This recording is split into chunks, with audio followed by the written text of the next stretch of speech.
Merry Christmas. So I want to start the real estate conversation. So usually real estate is a complicated issue of a lot of finance and paradigm shift because you have to let people believe that when they invest into your property, there's an opportunity for them to get value. So people who are buying as investment are sure that when they buy, they are going to get their revenue back or they can sell it for more in the future. Or people who are staying will believe that it's worth staying at such a place. Okay, so that's why I've been talking a lot about finance. Now I believe we've learned a lot about finance. We can begin to talk about real estate. So quickly, let's start with the first thing in real estate, which is land. So I get this comment a lot that why is the land so expensive in Ghana? Why is land so expensive in Accra? And I can't exactly help it because the first place is that I'm not the one who determine the price of the land, and I wish I could get it cheaper.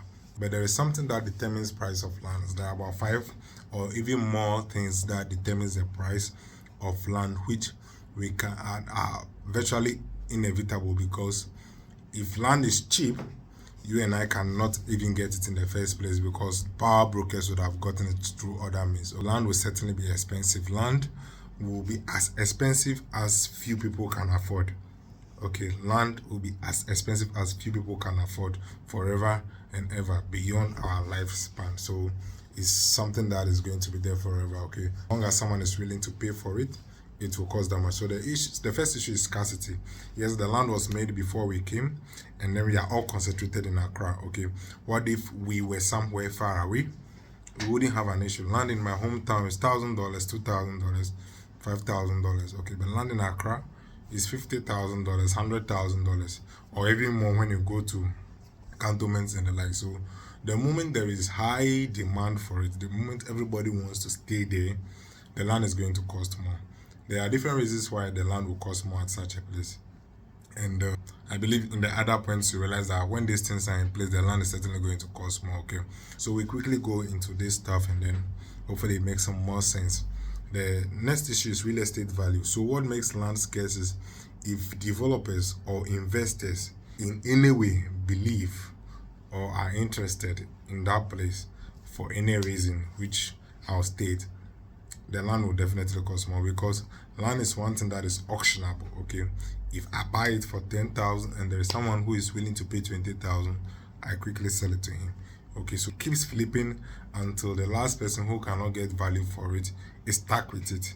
The moment someone else can pay more for it, there's a temptation to flip it beyond. Okay, when developers find the land attractive, the value is going to go up. So it's something that is going to be there. Maybe not just developers, investors, and the likes. This is influenced by value, the value that they can get from the land now, or the value that they perceive that the land can get. So maybe when they are building and investing in the area, when they are building an airport in the area, because they've seen Airport City in Accra, people will begin to invest in Airport City in Ho because they have seen what has happened to the land there. Okay, it's something that the moment people begin to perceive that the land is going to become very valuable, they begin to draw towards it. And the next one would have been natural minerals. Okay, maybe water bodies, other minerals, the ones that we mine, gold and other stuff that we mine, sometimes wood, timber, and those things. The moment there can be some form of revenue drawn from the land, people begin to draw towards it. So the price immediately escalates because if you even get it for 1,000, someone else will come and offer you 10,000, quickly take it from you. So the land price goes, and the price of land is easily determined by how much your neighbor is sold his or how much someone is willing to pay for it. So when you are selling at a price that nobody is willing to pay, you can't exactly sell. Okay, but the moment someone can buy, you are in business. That's the things that happens with land. So it's something we really need to look at. Then the next one is commute time. Commute time, I believe, is one of the most important issues when we are talking about land, especially for development for real estate and residential areas.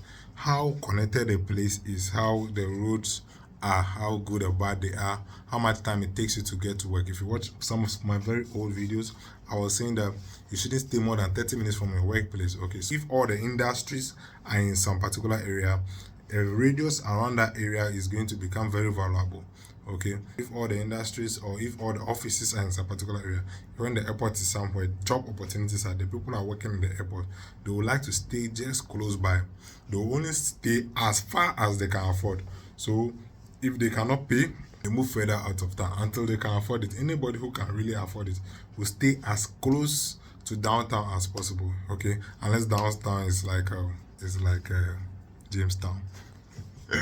Okay, so some of those stuff are there, so you really need to look at that as well. The moment is people appreciate the value for it, you can. And the other thing is, if developers can get value for the investment they put there, so you realize that people can actually build skyscrapers and get value. People can build factories and it will be fed with resources, and then it will be active, they will get workers and the like.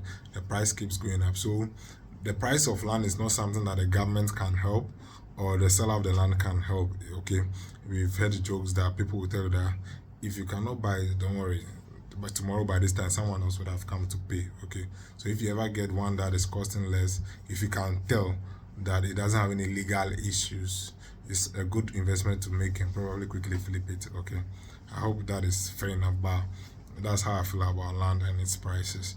As much as I can really, I wouldn't really be able to afford them at the price at which they are. I know that their price is not going to come down. For land price to come down, there needs to be some really big catastrophe. Maybe there is an economic shutdown, or there is some form of a natural disaster that the value of it seems to diminish before the price can come down, or the seller is in some kind of distress. He wants to quickly do a forced sale and use the money to sort himself out. So I'll continue. I'll deal with a lot of things in real estate. I have like tons of issues to discuss on real estate. I've taught this in a whole class before, but I'll be putting it out here and let's see how it works out. Thank you.